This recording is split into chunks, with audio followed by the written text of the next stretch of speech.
Beerus and his accompanied partner Whis have been quite the pair to say the least over the past few years in Dragon Ball. With their love for the Earth's many foods and desserts aside, one could say they've relatively befriended the Z-Fighters. In Dragon Ball Super, they've both been pretty inactive ever since they were both introduced, with Beerus' only in-anime fight being against Goku. However, in another timeline, things are very different right now. In another realm, the Z-Fighters are currently battling an evil that transcends time itself as Super Dragon Ball heroes in the saga of Fu vs the Time Patrollers continues. Up until now, Goku and Vegeta from the main timeline have been assisting the Time Patrollers along with Xeno, Goku, and Vegeta in order to dismantle the core area warriors, and most notably, Fu himself, whose intelligence is far beyond anything Goku and Vegeta have experienced before. Fu and his allies have recently acquired the Universal Seed, and in doing so, have begun to drain the very life force out of every universe in the multisphere. This, being far beyond Goku and Vegeta's powers independently, has forced the gods themselves to get involved, as a short scuffle between Goku and Beerus ends with each of the gods returning to their own universes in order to find a way to stop this plague. Upon their search for Fu in order to stop the root of this problem before the tree can fully blossom, Xeno, Goku, and Vegeta find themselves in the underworld, where they end up in a battle with the resurrected Super Demon Janemba.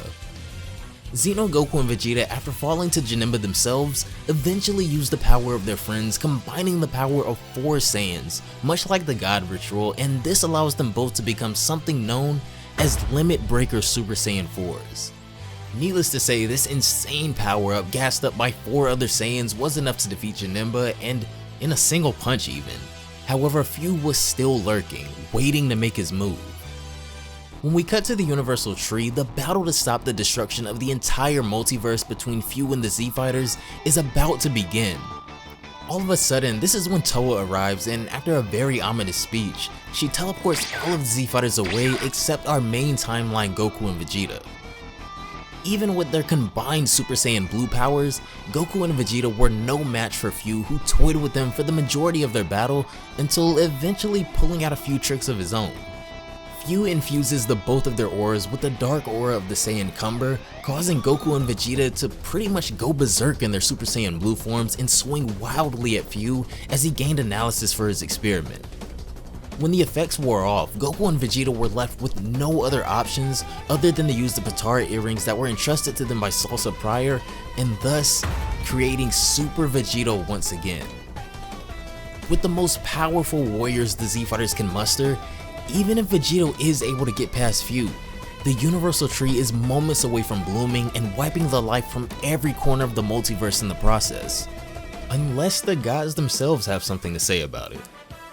Before we get started, guys, as always, I want to say that Super Dragon Ball Heroes is a promotional anime for the arcade game and in no way is canon to the main timeline.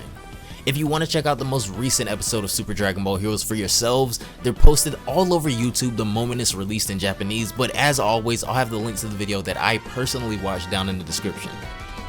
If you haven't already, be sure to have those notifications turned on to never miss an anime upload. And if you've been enjoying all of the content recently, guys, consider leaving a like on this video as well. It really helps out a ton.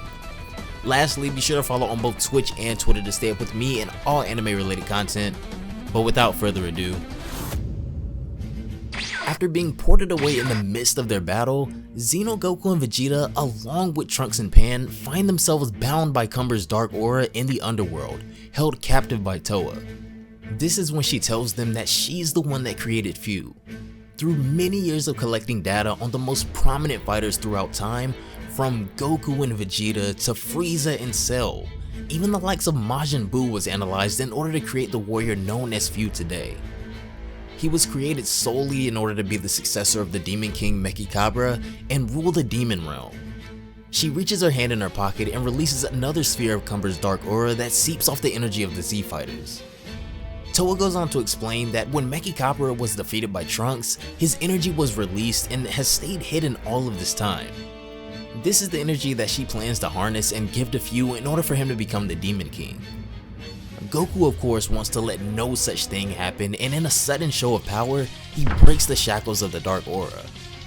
As soon as he breaks free, however, another being appears in front of Towa, shielding her, and he blanks. However, this is when Few releases his full power as well, transforming into his version of a Dark Super Saiyan thanks to the data on the Saiyans from Toa.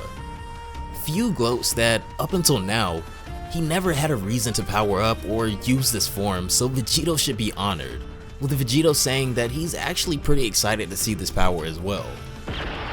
The two begin to clash, but before long, Few unsheaths.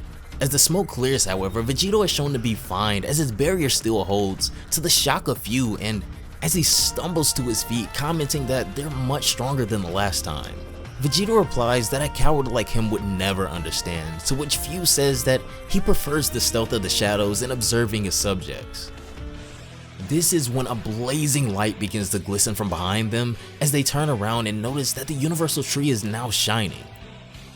Few becomes ecstatic that the tree is finally blooming, indicating the consumption of all life in the very pleased with their accomplishment now. Lord Beerus, Whis says, the universal tree is dead and all of the universes have been restored as you wish.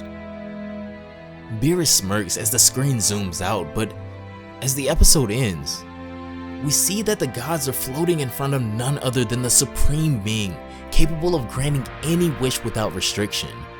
Super Shenron, summoned by way of the Super Dragon Balls that they gathered to combat the tree.